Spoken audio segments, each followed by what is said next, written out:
Hi, it's Lori from Recipe Girl, and if you are a lover of bacon, then you are definitely going to love this recipe. We're gonna make candied bacon. Let's get started.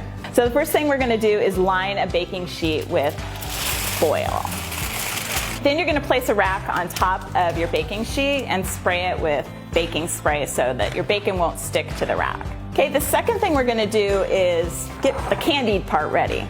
We're gonna add half a cup of brown sugar, about a teaspoon of cinnamon to a bowl, and mix that together.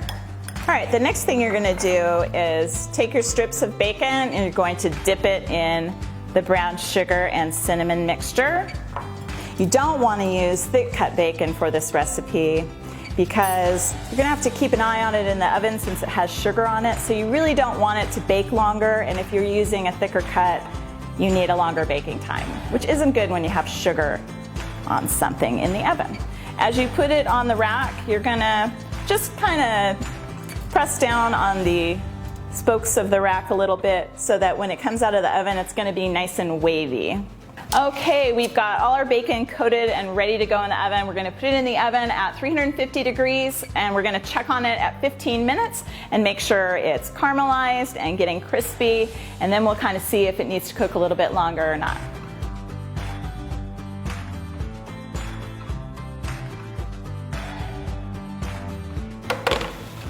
Okay, I have just taken the candied bacon out of the oven and it looks great. It is brown and crispy. It's got little grooves in it because of the way we pushed it through the rack. The rack has allowed the fat to collect underneath so we don't have a fatty bacon. This is going to be delicious added to salads or to breakfast or to a special brunch.